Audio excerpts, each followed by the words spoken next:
कहानी जादुई टोपी वाली बत्तख। एक हरे भरे और शांत जंगल में एक छोटी सी बत्तख रहती थी। उसका नाम था चंपा। चंपा बाकी बत्तखों से थोड़ी अलग थी। वो बेहद चंचल, शरारती और जिज्ञासु थी। झील में तैरना, मेंढकों को चिढ़ाना, तितलियों के पीछे भागना उसका रोज का काम था। लेकिन एक दिन जंगल में एक अजीब घटना हुई, जिससे चंपा की जिंदगी पूरी तरह बदल गई।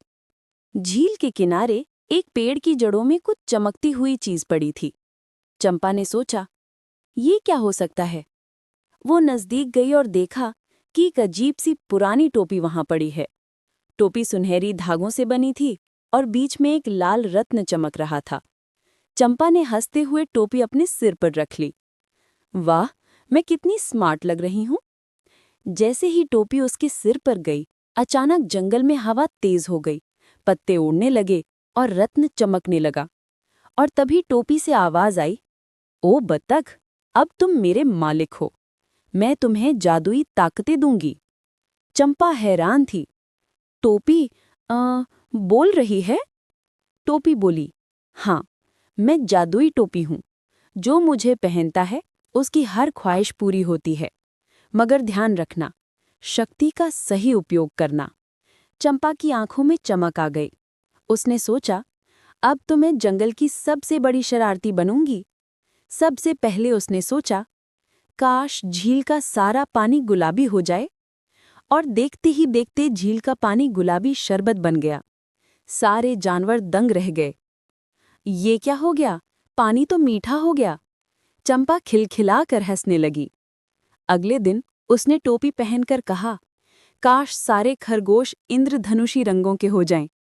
और सचमुच खरगोश लाल, पीले, हरे, नीले रंगों में बदल गए। जंगल में हंसी ठिठोली शुरू हो गई, मगर कुछ जानवर डरने लगे। ये बत्तख कहीं ज्यादा ना बिगाड़ दे।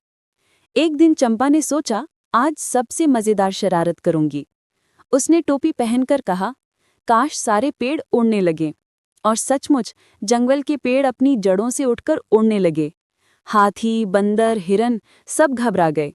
पक्षियों के घोंसले टूटने लगे। हवा में अफरा तफरी मच गए। जानवर चिल्लाने लगे, चंपा, ये क्या किया तुमने? हमारी जिंदगी खतरे में है। चंपा हंसते हंसते लोटपोट हो रही थी। लेकिन तभी उसे एहसास हुआ कि उसकी मस्ती किसी के लिए बहुत बड़ा दुख भी बन सकती है। टोपी अचानक बोली, चंपा, अगर तुम इसी तरह शक्ति का दुरुपयोग करती रही तो मैं तुम्हारा साथ छोड़ दूंगी। चंपा थोड़ी डर गई, लेकिन अभी भी उसने इस बात को गंभीरता से नहीं लिया। कुछ दिन बाद जंगल में घटना घटी। एक छोटा सा हिरन गंभीर रूप से बीमार हो गया। वो चल भी नहीं पा रहा था। जंगल के जानवर इकट्ठे होकर बोले, काश कोई इसे बचा सके। चंपा पास खड़ी थी। उसका दिल पहली बार पसीजा। उसने टोपी पहनकर कहा, काश ये हिरन स्वस्थ हो जाए। और सचमुच हिरन एकदम से खड़ा हो गया, जैसे कुछ हुआ ही न हो। सारे जानवर खुशी से झूम उठे। हिरन बोला, धन्यवाद चंपा, तुमने मेरी जान बचा ली। उस दिन चंपा ने महसूस किया कि जादुई ताकत से शरारतें तो होती हैं, मगर दूसरों की मदद करने का मजा कुछ और ही है। धीरे धीरे उसने टोपी का इस्तेमाल बीमारों की मदद करने, भूखों को खाना दिलाने और घायल पक्षियों को ठीक करने में करना शुरू कर दिया। अब चंपा की पहचान बदल गई। पहले सब उसे शरारती बत्तख कहते थे, अब कहते, ये है हमारी मददगार चंपा, हमारी रक्षक। जहां भी कोई मुश्किल होती, चंपा अपनी टोपी से मदद कर देती। पेड़ों को उसने वापस जमीन में लगा दिया, घायल गिलहरी को ठीक कर दिया, प्यासे जानवरों के लिए उसने साफ झील बना दी। एक दिन जंगल में आग लग गई। जानवर इधर उधर भागने लगे। चंपा ने टोपी उठाई और कहा, काश ये आग तुरंत बुझ जाए। लेकिन टोपी बोली, आज तुम्हें अपनी ताकत से कुछ करना होगा, सिर्फ जादू से नहीं। चंपा समझ गई। वो बाकी जानवरों को इकट्ठा करने लगी।